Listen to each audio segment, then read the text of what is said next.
pagi hari ini saya mau memberikan sebuah tema, yaitu simulasi kekekalan.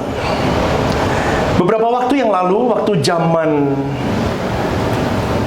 saya berada di daerah Semarang Utara, saudaraku. Semarang Utara itu riskan dengan yang namanya banjir. Betul ya? Dulu di daerah saya, dulu waktu tahun 2008 kalau nggak salah, 2007-2008, saudaraku.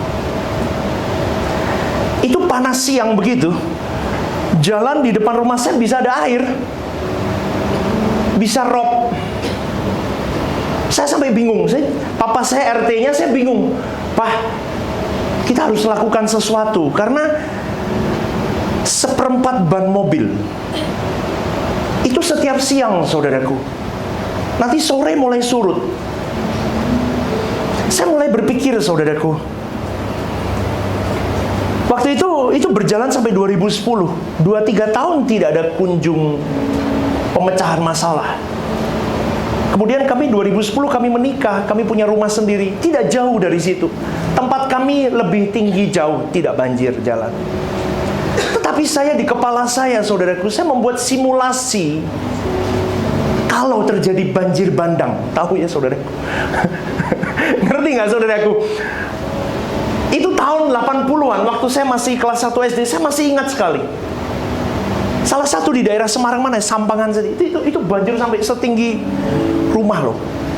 Bahkan teman saya salah satu sudah senior, dia pendeta juga.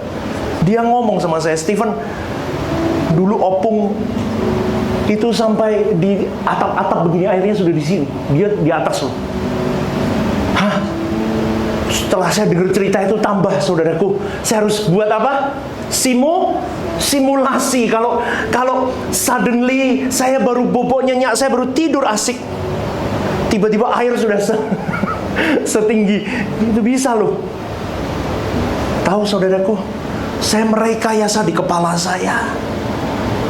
Jika sesuatu terjadi tiba-tiba air itu naik dengan cepatnya, aku lewat pintu mana ya? Iya, siap-siap. Jaga-jaga, saudaraku. Siapa tahu, kan nggak tahu, namanya saya tinggal di Semarang Utara, saudaraku. Saya jaga-jaga. Sampai hari ini, simulasi itu tetap saya pegang. Jalan pertama begini, jalan kedua jebol atap, saya punya simulasinya, saudaraku. Dan waktu lalu, pintu gerbang depan rumah saya, pintu utama itu susah dibuka. Itu harus, saya pernah ngomong dalam hati saya, kan saya tiap malam simulasi kan, sebelum tidur saya simulasi, if something happen. Saya pernah ngomong dalam hati saya, lah kalau modelnya begini, kalau banjir bandang saya bisa keluar deh. Kalau kuncinya susah. Tetapi puji Tuhan sekarang sudah diganti. Saudaraku, itu simulasi yang kita persiapkan untuk ada hal-hal yang mendadak atau hal-hal yang memang urgent, kita bisa lalui dan kita bisa selamat. Tetapi hari ini saya mau mengajak kepada Bapak Ibu, saudara-saudari, kita mau belajar bagaimana simulasi kekekalan kita. Jadi salah satu hal yang membuat engkau dan saya benar-benar serius berurusan dengan Tuhan, atau sekaligus menjadi tanda bahwa kita serius, sungguh serius dengan Tuhan, itu adalah ketika kita benar-benar mensimulasikan dirimu dan diriku. Hari ini kita hidup, kita berada di depan tahta pengadilan Tuhan. Kalau engkau tidak berani bersimulasi dengan hal itu, saudaraku, dunia akan membawa engkau dan saya. Kesibukan ritual agamawi akan membawa engkau dan saya hanya begitu-begitu saja, dan engkau tidak pernah mempersiapkan hatimu dengan benar. Kuasa kegelapan itu akan terus membisikkan kepada engkau dan saya untuk kita tidak berurusan dengan Tuhan. Aturan hari ini saya mau membicarakan tentang membongkar dusta iblis part ketiga, tetapi Tuhan gerakkan saya untuk berbicara ini dulu, mungkin minggu depan, saudaraku. Sudah selesai sih naskahnya, tapi mungkin minggu depan baru saya lanjutkan untuk part yang ketiga. Tapi hari ini saya diajak Tuhan untuk berbicara tentang simulasi kekekalan ini. Iblis selalu mendesiskan kepada engkau dan saya, saudaraku. Dia berkata begini, Stephen, you still have time. Kamu masih ada waktu. Gak usah bertobat sekarang. Gak usah sungguh-sungguh sekarang. Gak usah buat simulasi-simulasi yang kayak orang gila itu. Ngapain? Engkau baik-baik saja hari ini. Everything okay. Iblis selalu membisikkan itu kepada engkau dan saya hari-hari hidup. Atau dia membisikkan, berkata begini, saudaraku, satu kali lagi berbuat dosa, gak apa-apa. Habis itu minta ampun sama Tuhan. Satu kali lagi, gak apa-apa, nanti minta ampun sama Tuhan. Atau dia berkata, gak apa-apa, udah nikmati dulu, masih ada waktu kok. Dan engkau dan saya hari ini, saudaraku, melegalkan hal itu, dan kau berkata, yes, gak apa-apa. Inilah yang membuat banyak orang menunda. Dan banyak orang membuat dirinya hanya sibuk dengan kegiatan gerejani, sibuk dengan kegiatan hidup mereka hari-hari.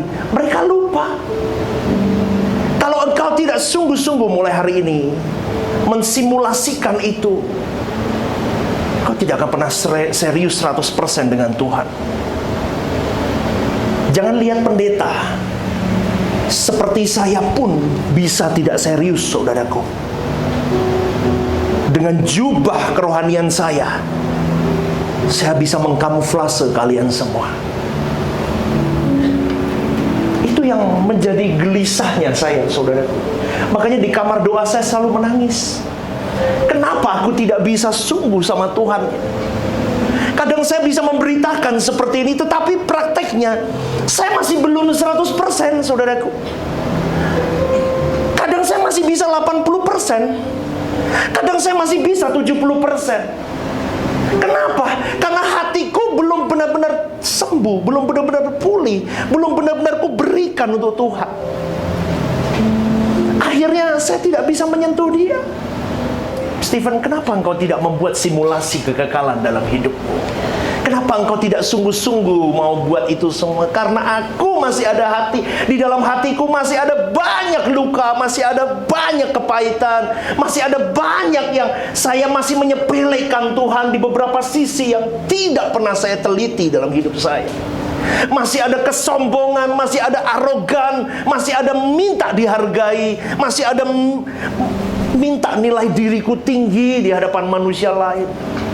Akhirnya aku tidak pernah bisa 100% grab Tuhan itu. Sampai di satu titik, saudaraku, saya berkata kepada diri saya, Stephen, mungkin hari ini hari terakhirmu. Mungkin ini hari terakhirmu kau hidup, Stephen. Kemudian saya berselancar, Tuhan, saya sudah ngomong itu kepada jemaatku, kepada domba yang ku gembalakan. Tetapi buktinya masih ada banyak saja yang mereka pun tidak merasa takut dengan hal itu. Kalau hari ini kita berkata, mungkin hari ini hari terakhirmu, saudaraku, kau pulang dari tempat ini, mungkin Tuhan panggil engkau. Itu pun belum tentu menggetarkan jiwamu. Itu pun belum memberikan kepadamu respect 100% kepada Tuhanmu. Buktinya saya sudah mengatakan itu berkali-kali.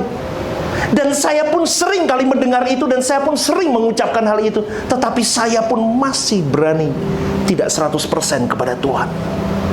Masih 80%, masih 90%, masih 95%. Bahkan saya tidak berani memberikan total hidup saya. Kenapa? Karena saya masih mau memiliki diri saya sendiri, saudaraku. Itu pun tidak menggetarkan. Maka dari itu Tuhan taruh hikmat kepada saya. Kalau hari ini hari terakhirmu pun itu belum menggetarkan jiwamu, Posisikan, simulasikan bahwa hari ini engkau berhadapan di tahta pengadilan Tuhan. Hari ini engkau berhadapan dengan Tuhan itu sendiri. Lalu kau benar-benar membayangkan dan merenungkan seakan-akan kita sudah ada di hadapan Bapa kita. Apa yang mau kau katakan, Stephen? Apa yang mau kau pertanggungjawabkan, anakku? Di situ saya mulai tertunduk, saudaraku. Yes, Lord, aku bodoh. Aku merasa aku sudah melayanimu dengan segudang aktivitasku. Ternyata engkau mencari hatiku. Ternyata engkau mencari perjuanganku. Ternyata engkau melihat seberapa daya juangku untuk aku menyenangkan perasaanmu. Saudaraku, ini sungguh-sungguh kita harus pahami dalam hidup kita. Di saat itu, saudaraku, ketika engkau memsimulasikan aku di hadapan Tuhan, aku ditelanjangi, itu terkoreksi dengan detail apapun, sekecil apapun, sehalus apapun dosa kesalahanku, itu bisa terkoreksi tanpa eliminasi. Jelas di hadapan Tuhan. Seakan-akan Tuhan berada di depanku dan aku tidak bisa memandang Dia. Aku tertunduk malu. Dia membuka seluruh hal dalam hidupku. Bahkan yang orang tidak bisa lihat pun Dia bisa membuka dalam diriku. Saya rindu saudara-saudari di tempat ini benar-benar serius. Sebagaimana saya mau memperjuangkan hidup saya seperti itu, saya rindu kepada teman-teman semua di tempat ini, saudara-saudari, bapak ibu semua. Kita berjuang bersama. Kita benar-benar serius, saudaraku, memperhadapkan diri kita di hadapan Tuhan dan membuka diri kita untuk diperiksa, untuk kita diteliti oleh Tuhan. Karena Roh Kudus tidak mungkin tidak memberitahu kalau ada sesuatu yang tidak berkenan dalam hidupmu dan hidupku. Maka suatu hari nanti ketika engkau face to face dengan Tuhan, tidak ada satu manusia pun yang berkata kepada Tuhan, "Oh Tuhan, aku kira ini tidak melukai perasaanmu. Oh Tuhan, aku kira yang kulakukan ini baik-baik saja untuk engkau." No, saudaraku, semenjak kau hidup hari ini, Roh Kudus akan terus memberitahukan kepada dirimu, mengkoreksi masuk dalam hati nuranimu. Apakah yang kau lakukan ini tepat apa enggak?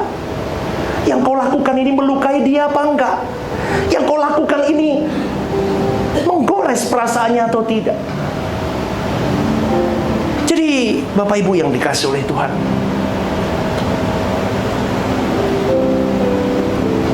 sampai nanti kita akan bisa merasakan hal-hal apapun di dalam hidup ini, sesuatu yang mengoyak kesucian kita, kita mulai tahu dengan detail, saudaraku.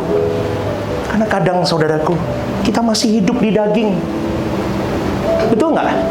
Masih ada arogansi kita, masih ada menang-menangan kita, masih ada minta dihargai, masih ada minta dipuaskan. Tetapi hari ini, saudaraku, saya menyadari hal itu. Kalau saya masih melekatkan itu semua, kalau saya face to face dengan Bapa, aduh,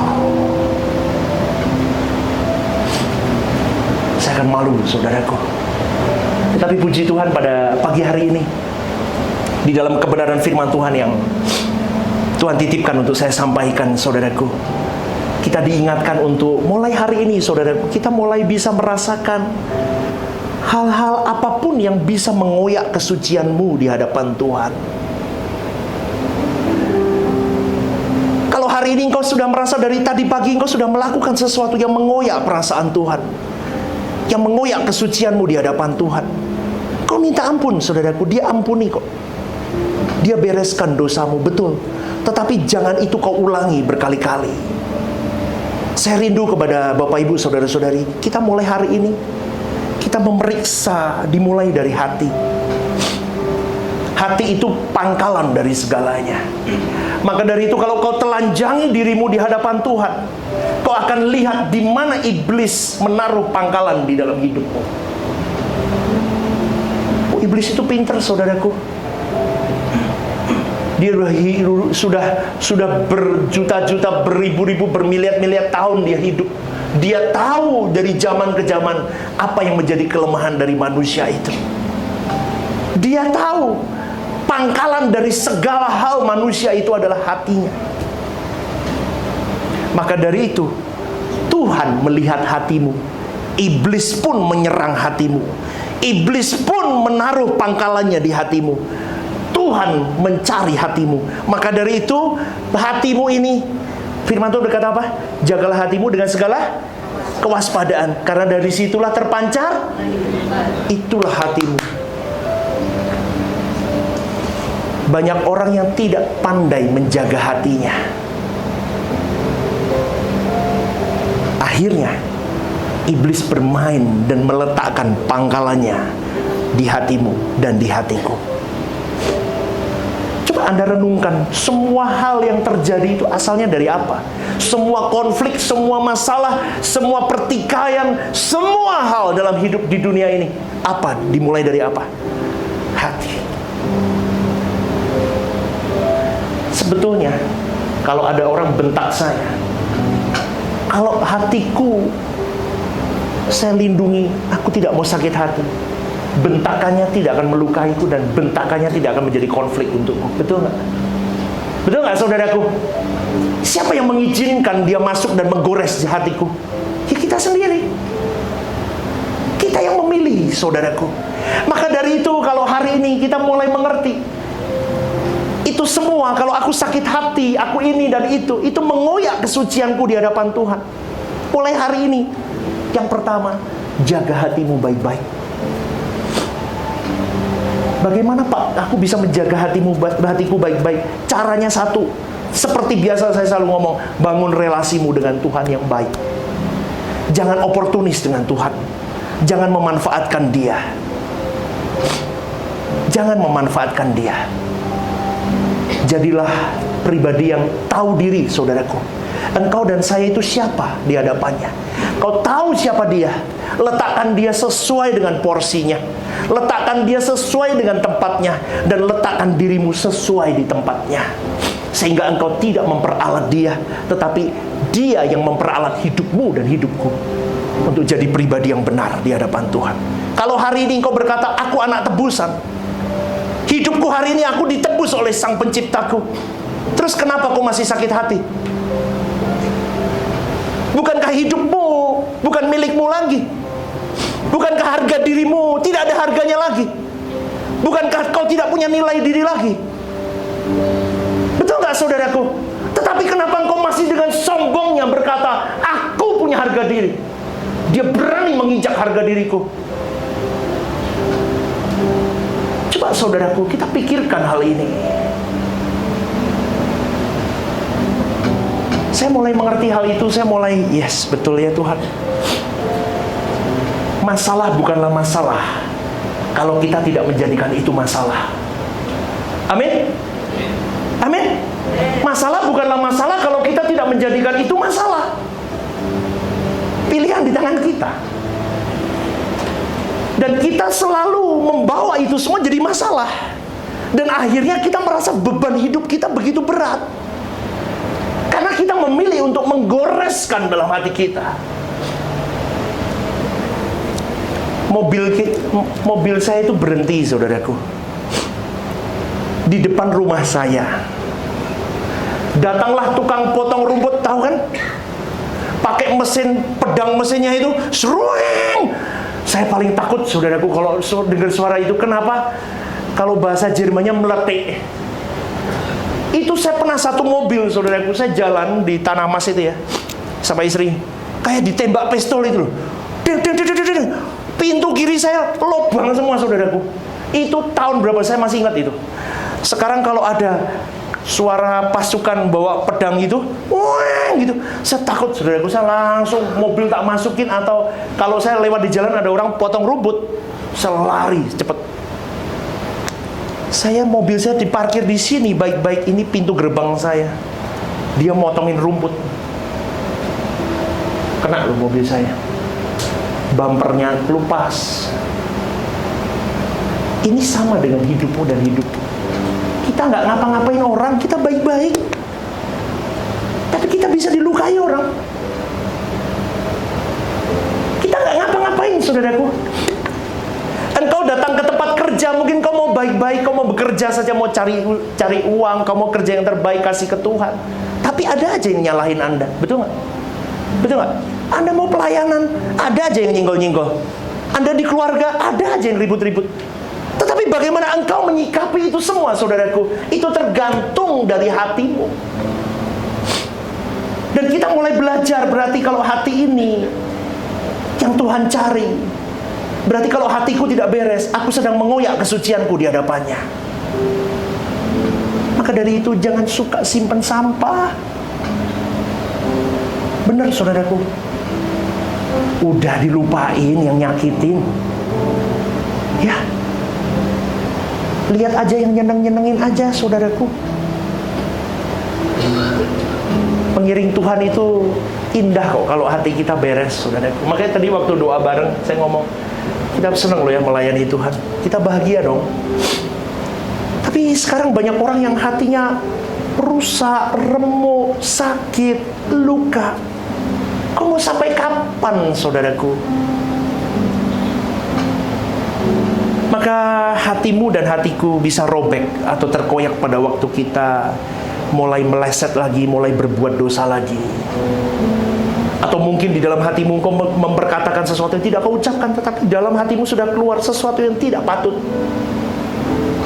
Kayak di sinetron Indonesia itu kan. Tahu nggak sinetron Indonesia? Sinetron Indonesia gimana, saudaraku? Mesti kan, itu ada suaranya kan. Ku bunuh kau, bisa begitu kan? Atau ini orang jahat sekali. Itu baru timbul begitu, saudaraku. Itu udah meleset. Itu mengoyak kesucianmu di hadapan Tuhan. Itu tidak patut, saudaraku. Jadi kalau engkau membiarkan itu terus terjadi berulang, bertahun-tahun, berpuluh tahun dalam hidupmu,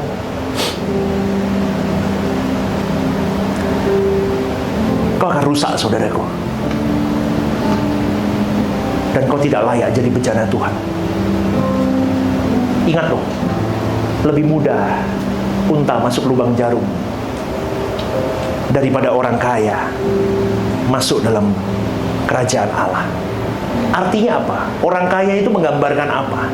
Kita semua ini kaya dengan kesombongan, kaya dengan nilai diri, kaya dengan arogansi, kaya dengan semuanya. Seakan-akan kita harus dihormati, kita harus dihargai.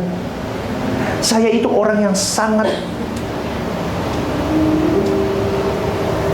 susah, saudara. Saya orang yang susah dulu. Dalam arti begini, saya ketemu orang, saya ketemu siapapun, saya suka menilai orang.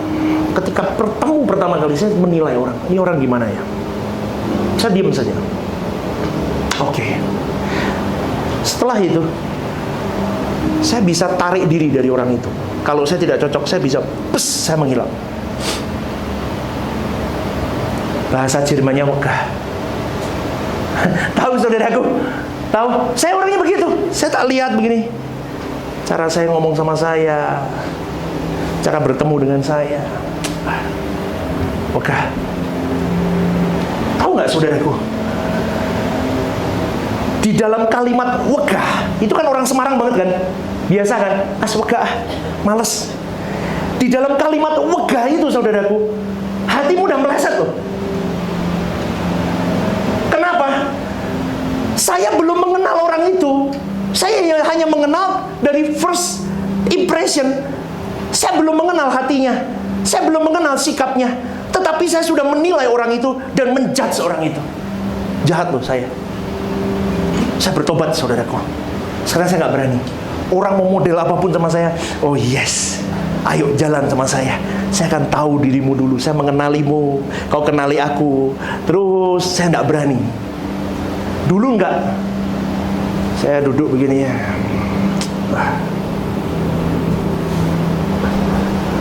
Serasa ketemu meneh. Saya ngomong sama istri saya begitu. Serasa ketemu meneh. Oke aku. Saya itu orang susah. Ini gampang saudaraku. Yang susah saya. Lu nopo tuh ya? Wis wegah-wegah. Lu nopo wegah? Wegah wis pokoke wegah. Wis ora ono alesane, wegah pokoke. Tapi hatiku meleset. Saya tidak memberikan alasan jelas kepada istri saya, tapi saya punya reason jelas. Why? Ternyata harga diriku. Seharusnya kok ketemu saya begini dong. Kan saya menetapkan nilai diri saya. Pernah nggak Bapak Ibu begitu? Pernah nggak? Jujur. Masa aku tuh segereja begini? Aduh, pendetanya dosa sekali nih. Anda nggak mau ketemu orang itu lagi karena Anda merasa engkau tidak ditempatkan di tempat yang seharusnya. Gitu deh ya kalimatnya lebih tepatnya. Engkau tidak dihargai selayaknya engkau harus dihargai. Dan engkau bisa berkata, wah aku tidak mau ketemu lagi. Di situ saya mulai mengejudge orang itu, saya menikam orang itu. Tetapi satu dosa lagi masuk dalam diriku yang meleset adalah apa? Nilai diriku masih tinggi. Itulah rekaman daging, saudaraku. Itu akan terus bergejolak terus dalam hidupmu, terus. Makanya selalu saya berdoa, saya ajarkan di tempat ini juga. Doa Bapa kami yang berkata apa? Dan janganlah membawa kami ke dalam pencobaan, tetapi lepaskan kami dari yang jahat ya Tuhanku. Artinya apa? Kita harus menjauhi hal-hal apapun yang membuat dirimu dan diriku masuk di dalam perbuatan dosa, saudaraku. Selalu berdiri, bercermin bukan kepada manusia siapapun, bahkan bukan kepada pendeta. Karena kalau engkau bercermin kepada pendeta atau kepada manusia, engkau akan bisa berkata, aku lebih better than him. Tetapi kalau di sini saya ajak kalian semua bercermin kepada Yesus itu. Bagaimana dia hidup? Kau telanjangi dirimu. Bagaimana kau hidup hari ini? Saya malu, saudaraku. Saya sudah berapa tahun jadi pendeta. Saya malu hidup saya. Selama ini ternyata hidup saya najis dan kotor. Saya tidak peduli dengan perasaan Tuhan. Saya ego, saya sombong, saya arogan. Dan itu semua tidak menyenangkan perasaan Tuhan. Hari ini, aduh saudaraku, saya takut. Kemarin saya buat VT itu kalau nggak salah di TikTok deh. Orang bodoh itu selalu membuat rancangan dengan kemampuannya sendiri. Tetapi orang-orang yang berhikmat, dia akan meminta Tuhan untuk menuntun langkah hidupnya. Di situ itu gambaran di mana contoh sikap kesombongan manusia, saudaraku. Hatinya merasa mampu melakukan segala sesuatu, dia tidak butuh Tuhan, dan dia bisa melangkah tanpa Tuhan. Akhirnya kejeblos-jeblos itu. Maka dari itu saya selalu berkata apa? Kalau engkau hari ini menjaga hatimu, menjalin hubungan relasimu dengan Tuhan, mensimulasikan terus hidupmu di hadapan Tuhan, bahwa aku hari ini hari terakhir, aku berhadapan dengan Tuhanku, aku mau sungguh-sungguh. Lihat saudaraku, engkau akan memperhitungkan setiap jengkal hari hidupmu, every minute, every second in your life. Engkau akan hati-hati. Kalau engkau berbicara kepada orang pun, hati-hati. Saya dan Bu Lisi berkali-kali sadar, saudaraku, saya melukai banyak orang dengan karakter saya yang lama. Tanpa saya sadari, saya ngomong itu saya melukai orang. Jangankan ngomong, WhatsApp itu bisa melukai orang loh, saudaraku. Karena tidak ada nadanya di situ. Saya pun berhati-hati. Masang story aja, hati-hati. Takut saya, saudaraku. Takut, saudaraku. Kenapa? Karena semua lini hidup kita harus mensimulasikan kita di hadapan Tuhan. Sekarang kalau engkau bertemu dengan orang yang membuatmu sakit di depanmu sekarang, simulasikan. Sekarang malam ini kau mati, kau masih benci sama orang itu. Aku tanya sama Anda, apa yang mau kau jawab ke Tuhanmu? Halo? Kalau hari ini kau masih benci sama orang, kau masih jengkel sama orang itu, kau engkau masih dendam sama orang itu. Mukanya lihat di mukamu terus rasa turu sampean. Pengen tak pecal lagi. Mau merem lagi, lewat lagi bayangannya mukanya dia. Mau tidur ngiang-ngiang suaranya, atau terngiang-ngiang huruf Y-nya itu, Y. Terus apa yang mau kau katakan kepada Tuhanmu? Saya sampai pernah ngomong sama istri saya, yang saya harus olahraganya lebih loh. Ngorok saya tambah kencang, saudaraku. Kadang kalau ngorok itu sampai ngorok gelagapan, tahu ya? Ngorok itu mau putus napas saya. Saya bangun itu sampai istri saya kaget. Kenapa yang? Ora apa-apa mati aku. Loh, pernah nggak? Saya bangun itu saya nggak bisa napas, saudaraku. Nopo yang? Ora apa-apa aku mati. Saya sudah pernah mau mati, saudaraku, 1 kali. Tapi matinya lucu. Saya minum tolak angin, kesedak, saudaraku. Wah, itu istri itu Jaden ketawa lucu. Itu tolak angin masuk di mana itu ya? Di tenggorokan saya. Napas gak bisa loh, saudaraku. Itu kan pekat kan? Saya mau mati udah. Sampai napasnya. Istri saya bingung, "Kue nopo?" Lah aku mau jawab gimana tuh? Lah saya mau jawab gimana? Bener, Bapak Ibu, sekarang saya kalau minum tolak angin, saya penuh dengan hati-hati dan hikmat. Pelan-pelan. Saya udah mau mati, saudaraku, sama tolak angin. Bener. Itu pengalaman buat saya. Makanya saya selalu ngomong apa? Manusia itu rentan, saudaraku. Kamu jatuh kepleset minum tolak angin, mati pun bisa. Apa yang kau sombongkan? Apa yang masih kau pertahankan hari ini kalau engkau tidak serius di hadapan Tuhan? Lu bener lu. Itu Jaden ingat ya, Dedi sudah mau mati itu waktu itu ya, J. Sekarang buat lelucon anak saya. Dedi ingat gak? Dedi pernah mau mati loh. Kenapa? Minum tolak angin, dia niling. Yang ngecek-ngecek saya dia malah sekarang. Tapi di situ mengingatkan kepada saya. Minum tolak anginnya bisa mati.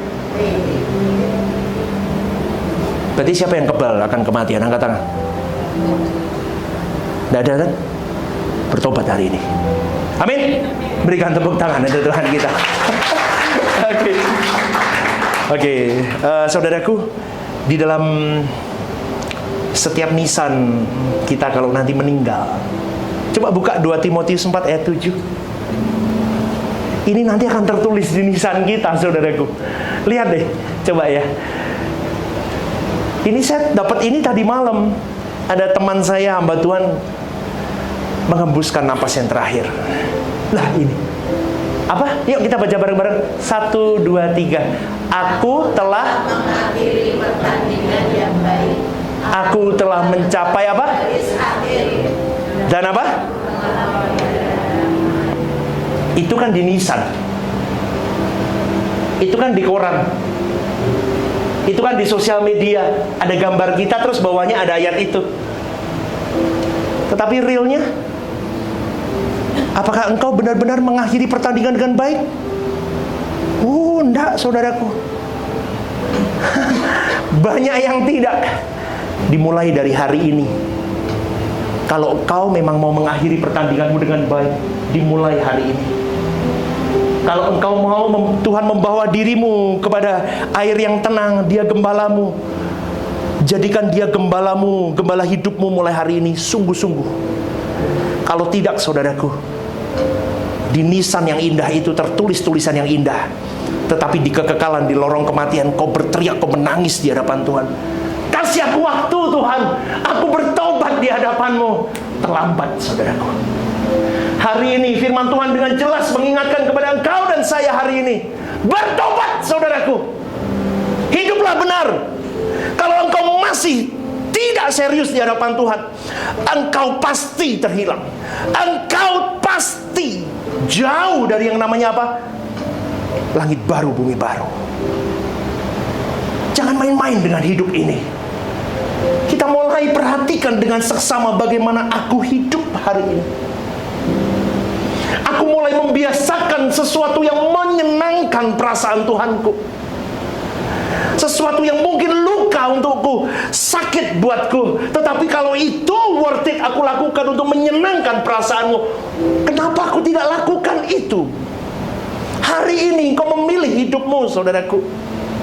Dan hal itu memang tidak mudah. Pangkalan iblis di mana berpijak di hidupmu, kau harus teliti di mana.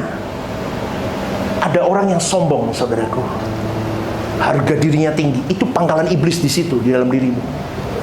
Bidik di situ.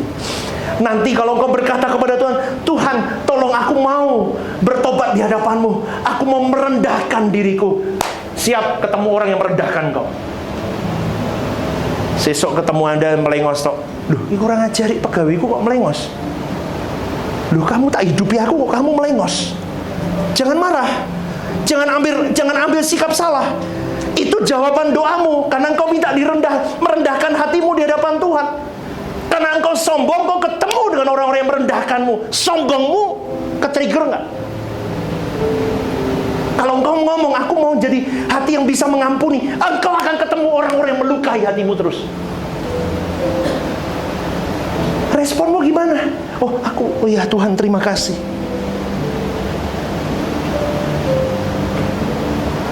Amin.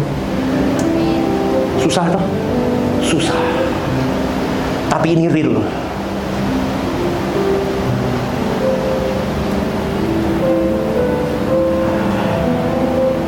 Saya ada komunitas doa malam, saudaraku. Setiap hari Senin sampai Jumat, Bapak Ibu, saudara-saudari boleh ikut di TikTok. Ya, ini teman-teman di TikTok. Halo, selamat pagi teman-teman semua yang mungkin mengikuti pagi hari ini. Saya mengajak teman-teman semua join di komunitas doa malam. Setiap hari jam 10 sampai jam 11, setiap hari Senin sampai Jumat.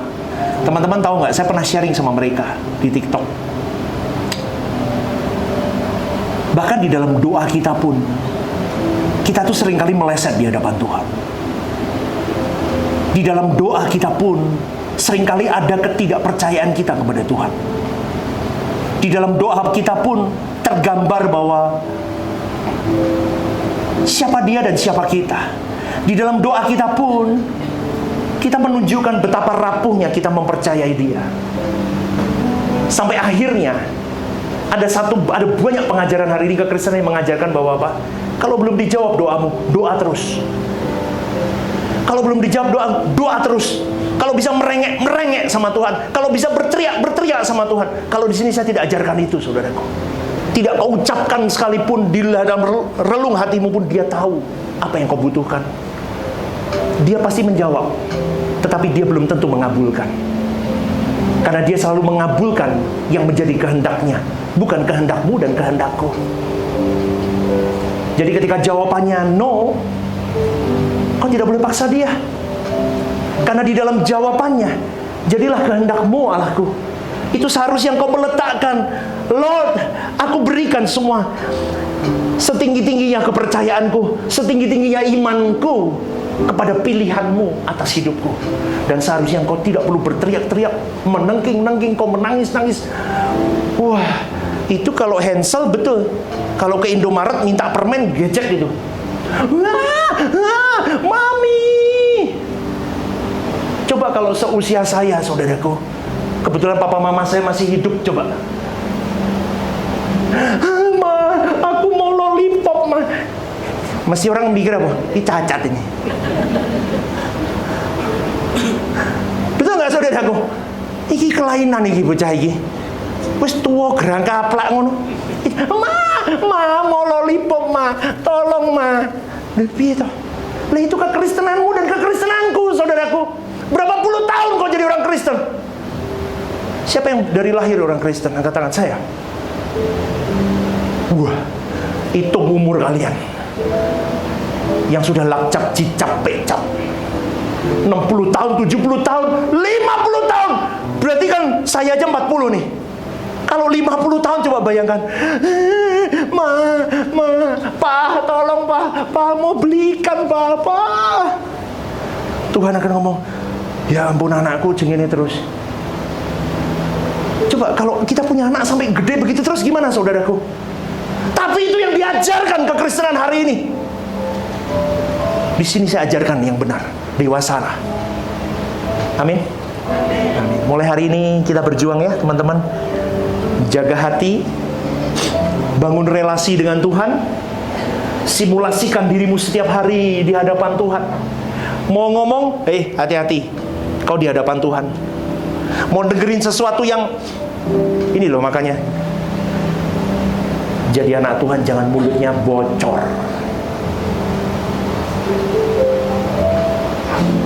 Amin. Jadi anak Tuhan mulutnya tidak boleh bocor, saudaraku. Ada yang perlu dibicarakan, ada yang tidak perlu dibicarakan. Ada yang perlu disampaikan, ada yang tidak perlu disampaikan, dan kita bereskan di hadapan Tuhan. Itu butuh hikmat. Hikmat datang dari mana? Dari hubunganmu sama Tuhan. Maka jangan sembarangan. Wabeh diceritakan, pecah tuh nanti ruwet. Keluarga pun juga sama. Tidak semua ini memberkati, enggak usah. Selama kau bisa olah sendiri, selesaikan sama Tuhan. Kau berhadapan sama Tuhan. Apa yang ku dengar, adakah menyenangkan Tuhan apa enggak? Ingat pengajaran yang saya berikan, pengajaran 1 dan 2, dusta iblis, itu penggaraman melalui kata-kata. Dengerin, enggak boleh nih, udah cukup. Sorry ya, jangan ngomongin orang yuk. Stop ya. Tapi ngomongin orang itu ada levelnya, saudaraku. Kalau level eksekutif, pemikir-pemikir di dalam konstitusi sebuah organisasi, misal nih pastoral di sini, ada hal apapun di gereja ini, ya harus diomongin. Ini bukan membicarakan orang, tetapi membicarakan bagaimana menyelesaikan masalah. Clear? Kalau bukan ranahnya, ini ngomongin orang, ini bukan ranahnya. Buat apa? Ini nggak boleh. Di sini pun juga harus hati-hati. Di ranah pastoral pun harus hati-hati. Kenapa? Kadang kita masuk membicarakan orang dan menghakimi orang akhirnya. Karena kita harus berhadapan sama Tuhan. Lihat pegawaimu jengkelin, jaga hati, mulai. Gimana ya enaknya ya sama orang ini ya? Marah yang membangun itu boleh, tapi jangan sampai mendendam. Marah yang membangun itu marah yang mendidik. Increase, bukan mendikris. Ada marah-marah yang merusak. Lah, engkau harus mulai peka mana yang Tuhan mau. Karena engkau punya bawahan pun, engkau harus mendidik dia. Kenapa? Karena Tuhan titipkan dia pada dirimu. Kalau engkau biarkan dia juga nggak baik. Terus gimana? Tongkat dan didikan itu perlu. Tetapi saya harus masuk tetap dalam kesucian Tuhan ketika saya menegur dia. Amin, saudaraku. Jelas sampai di sini ya. Hari ini belajar banyak ya. Detail. Kita harus hati-hati akan hidup kita. Amin. Mari kita bangkit berdiri. Haleluya.